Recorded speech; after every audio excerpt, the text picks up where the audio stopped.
नमस्कार, वंदे मातरम। मैं हूं श्यामगिरी। आप देख रहे हैं हमारा चैनल मुद्दा भारत का। मुद्दा भारत का यानी मुद्दा आपका। मुद्दा बना हुआ है इस समय फिलिस्तीन और इजराइल का। जी हाँ, फिलिस्तीन और इजराइल के जिस तरह से मामले आगे लगातार बढ़ रहे हैं, उससे साफ हर कोई जानना चाहता है कि क्या इजराइल हमास जो संगठन है, आतंकवादी संगठन, इसकी सफाया कर पाएगा। लेकिन अचानक ऐसा हुआ क्यों ऐसा हुआ कि आखिर में हमास को जो है इजराइल के ऊपर अटैक करना पड़ा। इन्हीं सब विषयों में हम चर्चा करेंगे। हमारे साथ में है हमारे सहयोगी सुभाष काले जी, जो सीनियर एडवोकेट भी हैं और राजनीतिक विश्लेषक भी हैं, और तीसरा वो इजराइल में खुद जाके यहाँ पर रह चुके हैं और वहाँ के बारे में काफ़ी जानकारियाँ हैं उनके पास। सर, आपका स्वागत है हमारे साथ चैनल में। क्या कहेंगे सर, इजराइल में आप इजराइल गए थे, वहाँ पर काफ़ी वहाँ पर घूमे भी आप, और क्या जो माहौल वहाँ का है उसके बारे में थोड़ा बताइए। और जो हमास की लड़ाई है इजराइल से, ये किस तरह की थी, क्यों अचानक जो ये विस्फोट हुआ है? ये जो जैसे हिंदुस्तान पाकिस्तान जी वैसे ही है वो, लेकिन आप उससे भी ज़्यादा है। तो क्या है कि हिस्ट्री में मैं ज़्यादा नहीं जाता हूँ, लेकिन आपको मालूम है कि हिटलर जो थे जर्मनी के, इनका और जूस का एकदम ये था, और उन्होंने पूरे जूस, लाखों जूस लोगों को मारा। वहाँ से जब आक्रमण हुआ तो जो जूस थे उनको अपनी जमीन छोड़कर दूसरे देशों में, यूरोप में, इधर उधर, भारत में भी कई लोग आए, रशिया में गए, अमेरिका में गए, हर जगह जहाँ मौका मिला वहाँ चला गया। उनको हर जगह भागना पड़ा जी। और जूस मतलब यही यहूदी ना? हाँ, यहूदी जी। तो उनको हर जगह भागना पड़ा और वो बेचारे निर्वासित हो गए सब जूस लोग, और लाखों लोगों को कत्ल किया, गैस चैम्बर में डाल के मारा वगैरह। वो सब इतिहास सब बहुत सारे जानते भी हैं। लेकिन उसके बाद जब ब्रिटिश राज हुआ जी, तो ब्रिटिश की तो आप जानते हैं हमेशा डिवाइड एंड रूल की पॉलिसी है। जूस लोगों की को अपना देश, स्वतंत्र देश की बहुत ज़रूरत भी थी, उनकी डिमांड भी थी, उनका एजिटेशन भी चल रहा था। और जैसे हिंदुस्तान छोड़ने के वक्त जैसे ब्रिटिशों ने पाकिस्तान अलग कर दिया और हिंदुस्तान अलग कर दिया, वैसे उस टाइम जूस लोगों को भी उनकी ज़मीन उनको दे दी। इजराइल में इजराइल जो देश था उनको दिया। और अभी क्या है देखो कि ये इजराइल छोटा सा देश है। छोटा बोले मतलब आपको बताता हूँ मैं कि ये मुंबई से लेके गोवा तक का देश है, बस कोंकण पट्टी जो हम बोलते हैं उतना सा देश है, छोटा सा देश है। और उस छोटे से देश के पूरे चारों तरफ अरब कंट्रीज है, लेबनान है, सीरिया है, सऊदी है, ये सब आजू बाजू से घिरा हुआ है। और ये जो पैलेस्टाइन है, तो ये पैलेस्टाइन उनकी मांग है कि हमको अलग से देश मिलना चाहिए।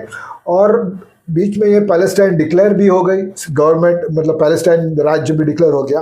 और ये पैलेस्टाइन की एक छोटी सी गाजा स्ट्रिप, जैसे हम कहते हैं मुंबई जितनी भी नहीं है जी, गाजा स्ट्रिप है, मतलब या मुंबई जितना एक स्ट्रिप है, जहाँ पैलेस्टाइन कहते हैं हमारा टुकड़ा है, इजराइल कहते हैं, और इजराइल कहते हैं कि ये हमारा है। और उसके ऊपर से सब झगड़ा चालू है। अभी इजराइल में मैंने जैसे इतना छोटा सा देश है, उसकी पॉपुलेशन भी बहुत कम है, लेकिन उसका हर कोई अपने देश के लिए, अपने वतन के लिए अपनी जान नौछावर करने के लिए तैयार है। अभी हुआ क्या है कि ये जो कॉन्फ्लिक्ट है बिटवीन इजराइल एंड पैलेस्टाइन, और पैलेस्टाइन और ये हमस एक टोटली अतिरेकी संगठन है। जैसे यहाँ पे पाकिस्तान में जैसे ISI है, फिर और सीरिया में तालिबान है, ये सब पैलेस्टाइन, ये सब अतिरेकी संगठन है। और ये अपने वो तो चाहते हैं कि पूरी दुनिया में सिर्फ और सिर्फ इस्लाम का राज हो, ये उनका टारगेट रहे। और इसलिए वो चाहते हैं कि ये इजराइल पर भी अपना कब्जा हो जाए। और इन्होंने क्या किया, अभी जो मामला है, तो इन्होंने एक साजिश की, पूरी तैयारी की। और वो तैयारी के वहाँ पे इजराइल में जैसे हमारे यहाँ संडे को छुट्टी होती है, वैसे वहाँ को शुक्रवार के दिन छुट्टी है उसको, वो लोग शबात बोलते हैं उसको। और उस दिन सब आराम, खाओ पियो, मजा करो, ऐसे जैसे आपने वीकेंड जैसा कार्यक्रम कर रहे थे, वीकेंड जैसा कार्यक्रम होता है। तो उन्होंने वो दिन चुना और जो इजराइल गाजा स्ट्रिप की बॉर्डर है, वो बॉर्डर क्रॉस करके वो सब अतिरेकी हजारों की संख्या में आके बेछूट गोलीबारी की, रेप किए, बच्चों को मारा और तांडव किया। जैसे आप हमने भी देखा है कि कसाब का जो मामला हुआ था कि इनको तो कोई दया माया तो होती नहीं है, ना बच्चा देखते हैं, ना बूढ़ा देखते हैं, ना जवान देखते हैं, बस बेछूट अत्याचार। कसाब ने पानी पिया गिलास लेके, और जिसने पानी दिया उसको भी मार दिया। तो ये तो इनका ये विकृत है, अतिरेकी तो बोले तो विकृति है। तो इनमें दया माया, और इन्होंने ये इस तरह के से जुल्म उधर किए कुछ रात भर, और ये जब हुआ, हमास ने ये अटैक किया, तब अनफॉर्चुनेटली इजराइल प्रिपेयर्ड नहीं था। इतने सालों का उनको अनुभव है, पूरे अरब देशों से घिरा हुआ है, लेबनान, सीरिया जैसे देश हमेशा अतिक्रमण करते रहते हैं, लेकिन पता नहीं इस बार क्या हुआ। लेकिन जब ये हुआ हादसा और इस तरह का कत्लेआम हो गया, तो नेचुरली कोई देश चुप तो बैठेगा ही नहीं। तो अभी इजराइल रिटेलिएट कर रहा है। वो हमास का जितने उनके जो अड्डे हैं, वो अड्डे उन्होंने एयर स्ट्राइक करके पूरे खलास करने की कोशिश में है। और उसके साथ क्या हुआ है, ये जब हमास वालों ने जब आक्रमण किया और पूरा अतिरेकी हमला किया, और तो उन्होंने कुछ 135 ऐसे लोगों को अपने साथ, बच्चे, बूढ़े, जवान, उनको औरतों को लेके वो गाजा स्ट्रिप में चले गए। उनको उन्होंने पकड़ के रखा है, बंधक बना के रखा है, बंदिश बना के रखा हुआ है। अभी उनको तो छोड़ना है। उनके इजराइल के लोग उनको तो अपना हर एक आदमी का कीमत जानते हैं इजराइल, और उनको छोड़ने को वो तैयार नहीं है, इसीलिए वो हमला कर रहे हैं। अभी हो सकता है कल परसों में वो ग्राउंड चालू भी हो जाएगा, अनाउंस हो गया। हाँ, वो अभी युद्ध शुरू हो जाएगा। वहाँ पे सीरिया से उधर अटैक कर रहा है, वहाँ से लेबनान कर रहा है। लेकिन ये सब जो है, ये मैं हमेशा बोलता हूँ कि ये युद्ध जो है, ये बॉर्डर युद्ध नहीं है। भले कुछ भी कोई भी बोले कि ये this war is between Palestine and Israel, नहीं, ये सीमा का, जैसे पाकिस्तान, हाँ, जैसे पाकिस्तान और हिंदुस्तान, ये बॉर्डर फाइट नहीं है। ये फाइट है अतिरेकी यानी कि टेररिज्म के खिलाफ ये फाइट है। और आज जो भी फाइट चल रही है, इजराइल तो शांत था जी, उन्होंने पैलेस्टाइन दे दिया, इच्छा होते न होते हुए भी उन्होंने पैलेस्टाइन दे दिया था, पैलेस्टाइन दिया था, फिर भी इन्होंने आज हमला किया। और हमला नेचुरली रिटेलिएट तो करना पड़ेगा। अगर कोई हमको हमारे घर में घुस के हमारे बीवी बच्चों को के ऊपर अत्याचार करेगा और हम क्या चुप बैठेंगे? नहीं बैठ सकते। तो उसका जवाब तो देना ही पड़ेगा, और इजराइल जवाब दे रहा है। सर, आप इजराइल में रह चुके हैं 20 से 25 दिन, कैसा माहौल वहाँ का देखे थे आपने? कैसे लोग वहाँ के थे? देखो, मैंने जैसे बताया कि वहाँ पे सबसे एक बड़ी बात है कि वहाँ पे हर एक आदमी सोल्जर, जैसे हमारे स्कूल में 10वीं 12वीं और ग्रेजुएशन है, वहाँ पे मिलिट्री ट्रेनिंग कंपलसरी है। हर बच्चे को मिलिट्री ट्रेनिंग दी जाती है जी, बोले कोई भी हो, लड़का हो लड़की हो, मिलिट्री ट्रेनिंग कंपलसरी है। उनके कॉलेज के दिनों में उनको दिया जाता है। और समझो अभी वो 12वीं हो गया, अब एक बच्चे को मेडिकल को जाना है, एक को इंजीनियरिंग को जाना है, एक को डॉक्टर बनना है। लेकिन ये करने के पहले 1 साल पूरा कंपलसरी मिलिट्री ट्रेनिंग दिया जाता है। और फिर बाद में तुम्हारा जो भी प्रोफेशन जो भी करना है वो करो। और उसके बाद भी जब तुम डॉक्टर बन के बाहर निकलते हो, इंजीनियर बन के बाहर निकलते हो, तो 11 महीना काम करो जी, और 1 महीना फिर से मिलिट्री ट्रेनिंग लो। ये उम्र के 35 की उम्र तक तुमको ये कंपलसरी है वहां पे। इसलिए एवरीबॉडी सोल्जर, हर एक सोल्जर है वहां पे।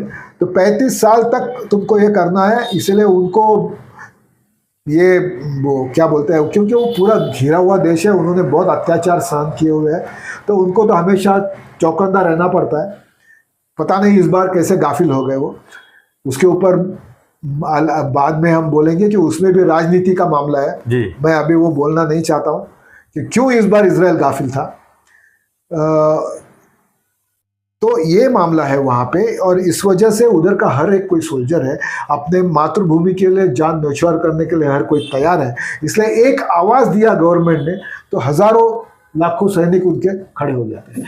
और इजराइल को जब मैं गया था उस वक्त ये पहले जब हाईवे से हमारी गाड़ी जा रही थी तो हमारा जो एक साथी था उसने वो देखो सामने जा रही है ना, वो पैलेस्टाइन की गाड़ी है।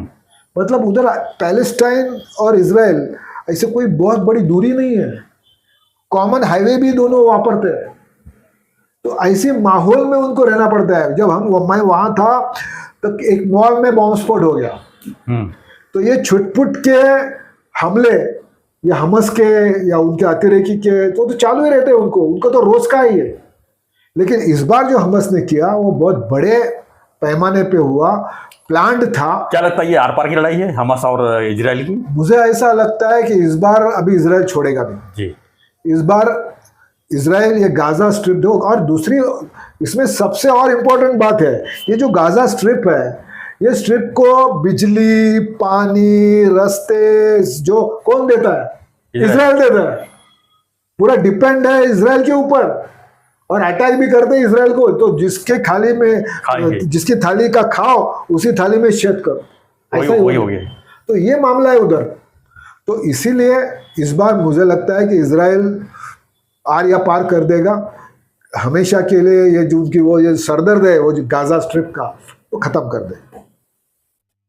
क्या लगता है इसमें और भी कंट्रीज इसमें इन्वॉल्व होंगी, जिस तरह से दूसरे कंट्रीज ऑलरेडी इन्वॉल्व हुई है? देखो लेबनान अटैक कर रहा है एक तरफ से, सीरिया अटैक कर रही है एक तरफ से, लेकिन जिस America will support definitely Israel को सपोर्ट करेगी। और जैसे मैंने कहा कि बेसिकली ये इजराइल को कोई नया नहीं है, इसके पहले भी उनके ऊपर अटैक हुआ था, इन्होंने लेबनान को हराया है, उन्होंने सीरिया को हराया है, तो उनके लिए कोई बड़ी बात नहीं। तो इस मैटर को लेकर अपने देश में क्यों विभाजन हो गया? कांग्रेस कह रही है कि हम फिलिस्तीन सपोर्ट करते हैं, तो ये और तो आपने प्रधानमंत्री जी कहते हैं कि हम इजराइल सपोर्ट करते हैं, आतंकवाद के खिलाफ खड़े हैं। मैंने वही कहा ना कि कैसे है कि यहाँ पे भी भारत में भी हमेशा यही बात हुई है कि भाई अतिरेकी संगठन है, अतिरेक मुसलमान है। देखो इसीलिए हमेशा एक कहावत है, कहा जाता है कि every Muslim is not a terrorist, yes, but every terrorist is a Muslim. हर मुसलमान टेररिस्ट नहीं है, आतंकवादी नहीं है, लेकिन हर आतंकवादी तो मुस्लिम है ना। तो ये मेन सवाल ये है कि भारत जैसा देश, हमको सच्चाई देखनी चाहिए। जब पैलेस्टाइन को पहला सपोर्ट हिंदुस्तान ने किया था उस वक्त कि भाई उस राष्ट्र को मान्यता हमने दी थी जी। इसका मतलब ये नहीं कि हम उनका कुछ भी सुन लें, कुछ भी माने। और अब तो गवर्नमेंट भारतीय जनता पार्टी की है, और भारतीय जनता पार्टी कभी भी वोट बैंक की थियरी नहीं करती है। मुस्लिमों का तुष्टिकरण करके उनका वोट लेना, ये उनको जमेगा भी नहीं और वो करेंगे भी नहीं। इसलिए जो सच्चाई है, सच्चाई की तरफ मोदी जी जाएंगे, और उस हिसाब से कांग्रेस की अपनी वोट बैंक उनको संभालनी है। इसलिए वो तो बोलेंगे, अरे जितेंद्र आवाड़ तो वो क्या सेफ गांजा का टी शर्ट डाल के घूमते हैं, वो तो उनकी संस्कृति है, उनका है। धन्यवाद सर। तो बहुत अच्छी जानकारी दी आपने इजराइल और गाजा और फिलिस्तीन के बारे में। तो इस पर आपकी क्या प्रतिक्रिया है? आपकी प्रतिक्रिया भी हमें कमेंट बॉक्स में लिखिए, और बने रहिए हमारे साथ, देखते रहिए हमारा चैनल मुद्दा भारत का। धन्यवाद। जय हिंद।